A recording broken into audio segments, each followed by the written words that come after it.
All right, YouTube, how you doing? Welcome back to the channel. Happy Thursday. We got June 8th baseball to jump into today. A slightly smaller than full slate of MLB games to go through like we always do. We're going to go through each and every game on the slate. I'll give you my lean or leans on the games, but all my final plays will be in the pinned comment, and I update that throughout the day. Yesterday, we ended up going 1-1-1. We have a win, we have a loss, and we have a push. Masataka Yoshida over 1.5 bases. His first at bat, he gets a single. The rest of the at bats, he gets out, loses for us there. The Yankees game gets postponed, but the Braves come back and win it for us. So just a 1-1-1 night. Nothing to brag about, nothing to be too mad about. But nonetheless, guys, we're going to jump into today's slate and hopefully win some cha-ching. And a ride of the day also does not come through, unfortunately. We had Twin coming in with Logan Webb over 5.5 strikeouts. I hate to do it. We've been on fire with the ride of the days, but all good things come to an end. Hashtag ride of the day, guys, if you do want to be the ride of the day. We celebrate it. We give you the cha-ching, the cheers if you guys hit. But if you lose, you got to face the womp womp, which is what, Logan put M Twin through here for today's video. But again, guys, use that hashtag ride of the day in the comments. Throw a play my way. And if I jump on board with you guys, I'll give you a shout out in the next video. Win or loss. Hit that subscribe button as well and hit that like button. And let's go ahead and jump into the first game of today's slate. We're looking at the Cincinnati Reds taking on the LA Dodgers, and honestly, this series is not going as I expected thus far. LA has lost both of these. Cincinnati won 9-8 in game 1, and then they win 8-6 in game 2 here. And I saw a bunch of comments yesterday being like, no, this is the Cincinnati series. They're playing well, yada, yada, yada. I do think that, they have been playing well. Clayton Kershaw on the mound today for the Dodgers. Things probably flip over on its head here. Kershaw's probably going to get the win. I do like the Dodgers to win this one. I don't know about the run line, though, so I might stay away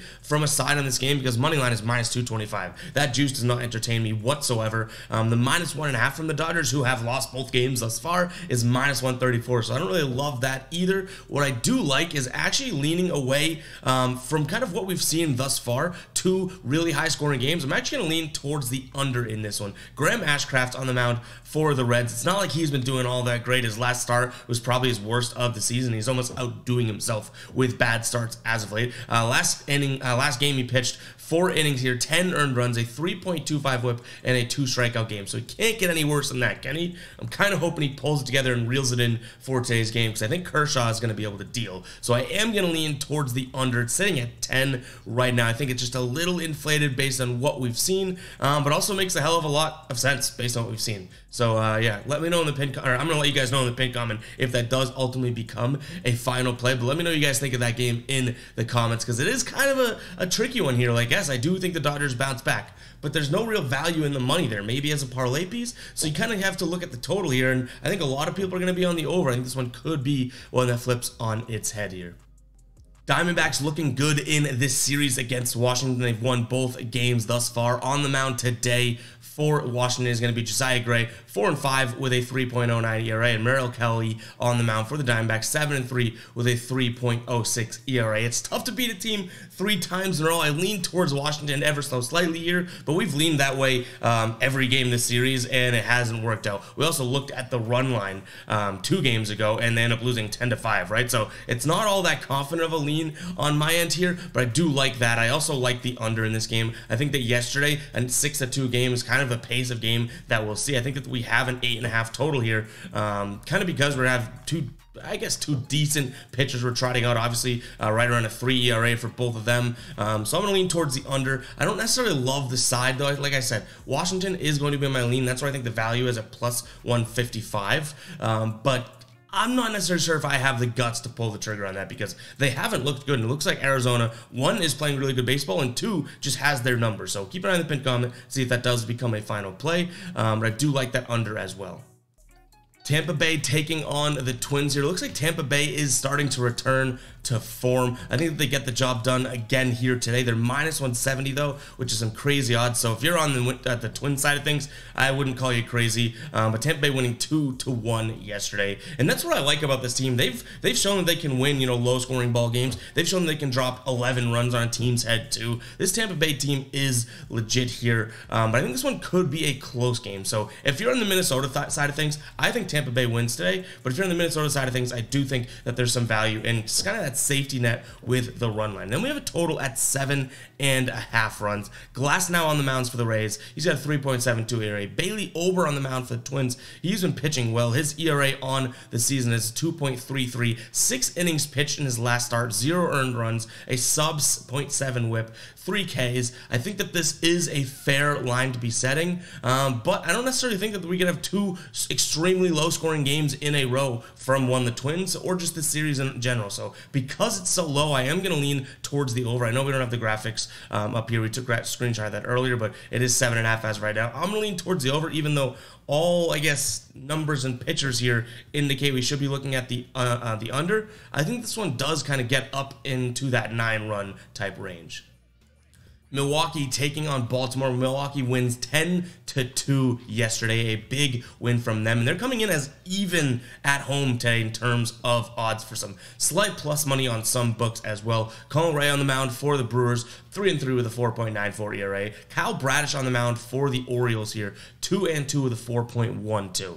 Now, I think it's hard to beat a team, like I said earlier, too, 3 times in a row, but I do like the value of the Brewers. This is going to be a game, though, if you are on the Orioles side.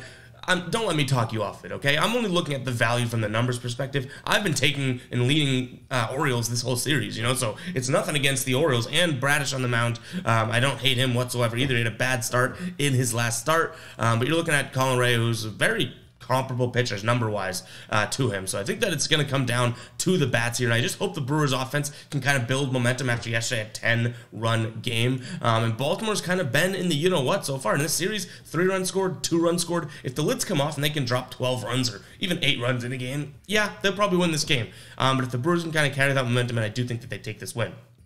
That being said, 9 is the total line right now. I like the over in this game a lot. Like I just said, the Brewers, I hope they carry that offensive momentum, and I feel like the Orioles are just knocking on the door, waiting to score a bunch of runs, because that team does have some bats in the lineup, or not necessarily like power, I wouldn't necessarily say that, but definitely some bats in the lineup to get on base and score some runs here. So I am going to look at the over in this game. It's probably my favorite lean in this game, but I also look at the value of the Brewers there on the money line.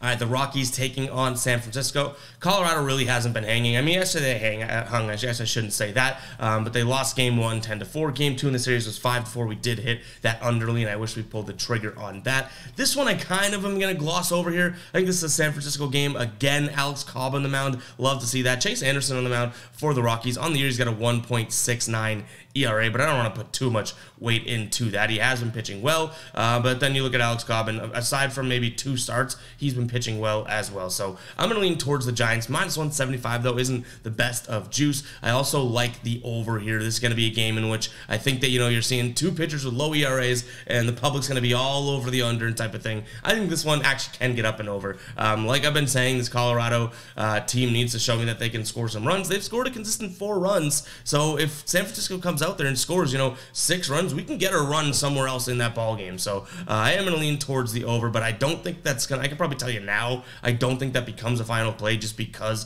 it is such a high number. And you guys kind of know I'm like an altitude naysayer, right? Like, you still got to hit the ball. I say it all the time. So I like San Francisco in some sort of a parlay piece, maybe on money line and the over, but I don't really love the over, if I'm being honest. Just that's definitely going to, live and die as a lean.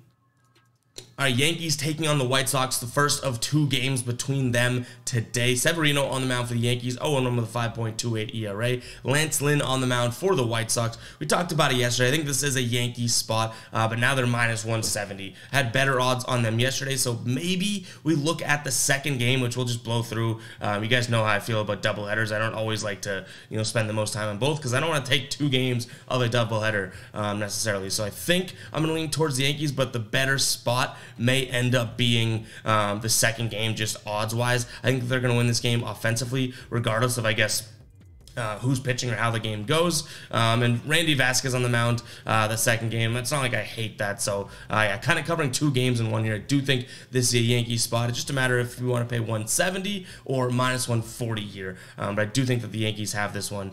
This Chicago team wins game 1, was it 3-1, 3-2, something like that, right? And they've been playing good baseball. They've won 5 of the last 6 games. We talked about it yesterday, but I kind of want to see it proven out. So if we can take the Yankees and Chicago shuts us up again, then Okay. I get it. You're legit. But the Chicago win streak is coming via, a large chunk of sweeping Detroit, which I don't put too much weight into. The total in the first game here is 8 runs. It bumps up to 9, actually, in the second one. I'm going to look at, I would say, the over in the first one. Looking at Lance Lynn as that pitcher, that's probably out of these 2 doubleheaders going to be my main lean here. I do think this is a Yankee spot in both of these spots, but yeah, that minus 170 is tough to pull the trigger on, but I do like fading Lance Lynn.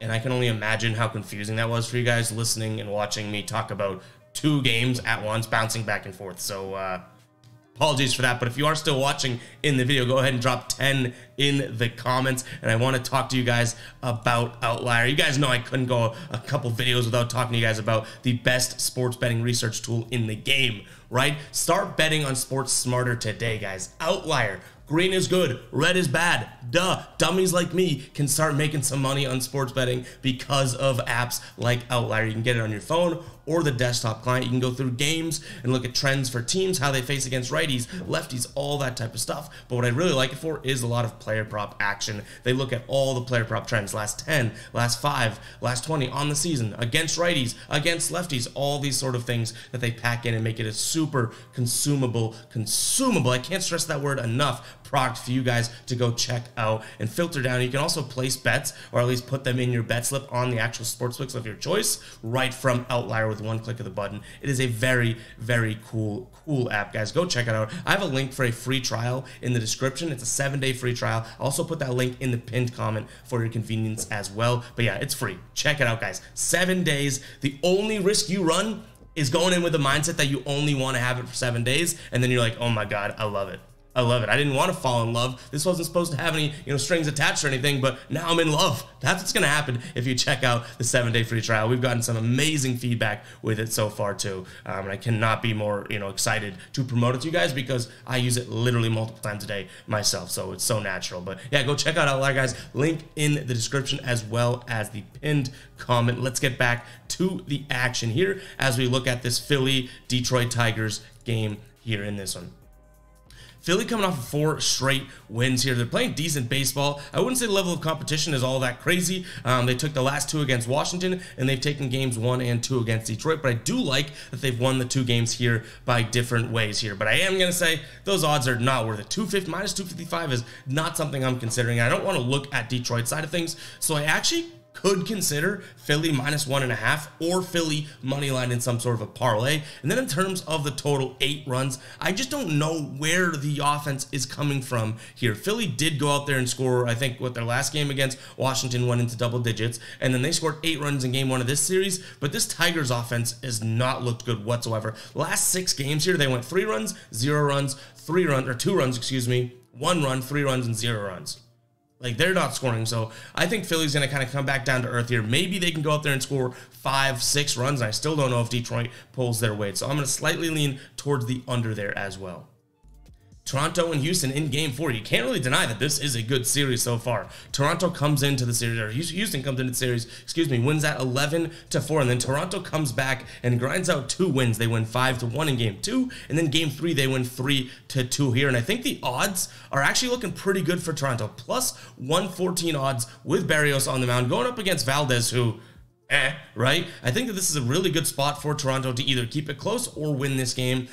This Houston team, yes, they can win it. I want to go out there and say it right away. Like, if you guys are on Houston, this is another one of the games where I don't want to talk you off of it, but the value is on Toronto here. And I think it's worth a shot for some plus money on a team that has been playing good baseball, winning the games in different ways, and they're still yet to kind of come out of their shell in terms of scoring, which could be today. So I like the over in this game as well, over 8.5, as well as Toronto for plus money here. But yeah, that over I do think hits just because of the fact that, like I said, Houston scored 11 runs and they went dormant, 1 run and 2 runs. That's not really like them, even with injuries in their lineup and whatnot. That's not like them.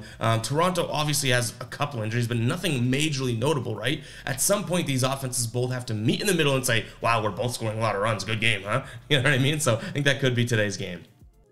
All right, Red Sox taking on the Guardians. The Red Sox looked okay for what, 3 innings, 4 innings yesterday, and then all of a sudden the Guardians come storming back. A series of errors for the Red Sox just does not work out here. Savali on the mound for the Guardians, 1-1 with a 2.04 ERA, and then Matt McDermott on the mound for the Red Sox. Now, I'm a Red Sox fan, and I'm still not going to BS you guys. I don't know much about the dude, so it's kind of a gray area for me, but I guess either way, I'm leaning Cleveland anyways, just given the fact that the Red Sox are not trending in the right direction. Their offense hasn't looked good. They're getting out, so I'm going to lean towards Cleveland and the under in this one. I don't know if the under becomes a final play because this Cleveland team actually scored a decent amount of runs yesterday, which is not like them, and I don't know if they're kind of building momentum here. Game 1, they score 4 runs. Game 2, they score 5 runs. Do they keep climbing the ladder? Because if Cleveland goes out there and scores 6 runs or even 5 runs again, I think this is going to be a tough one to keep under because I think Boston at least scores 3 runs today. But yeah, I'm going to lean towards Cleveland. Minus 115 odds, not all that bad whatsoever. All right, Atlanta comes through for us yesterday in that come from behind win. They're minus 170 favorites today, which is a little bit of juice, but, you know, we were looking at the minus 160 range yesterday, and we didn't hate it. Spencer Strider on the mound going up against Justin Verlander. I think that this is a game that keeps under the mark, which is 8.5 as of right now, so that's sort of my gut instinct with this game right away. Then I also do slight lean towards Atlanta. Mets have lost 5 straight games. They've lost 7 of their last 10 games, and Atlanta is looking good. They took 2 of 3 against Arizona. They've now taken 2 against New York in close games in which they're competing. I'm going to lean towards the under as well as the Braves. The Braves, just a good team to bet on as of right now. I wish the odds were a little bit more in our favor, but nonetheless, we'll have to swallow those odds if we do want to pull the trigger here. All right, Angels taking on the Cubs. Angels getting 2 wins in this one thus far. Yesterday's game finishes 6-2 in favor of the Angels. On the mound for the Angels today is going to be Reed Dietmers. In terms of who's pitching for the Cubs is Drew Smyly. The Cubs plus 116. Guys, I've been staying off the Cubs, okay? I've been staying off the juice. I think this is a Cubs spot. I don't think the Angels take 3 in a row. I'm leaning towards the Cubs, and the total is sitting at 9 runs. For whatever reason, I have a feeling this is going to be a high-scoring game. I don't necessarily think that either of these pitchers are going to keep down the batters, and this is going to result in, I guess, probably like an inverse of Game 1, where the Cubs win this one like 7-4 type of thing. So I'm leaning Cubs as well as the over, and that is all I have for you guys today. Hope you guys did enjoy the video. Hit that like button, hit that subscribe button as always, and I'll catch you guys in the next one, all right? Peace out.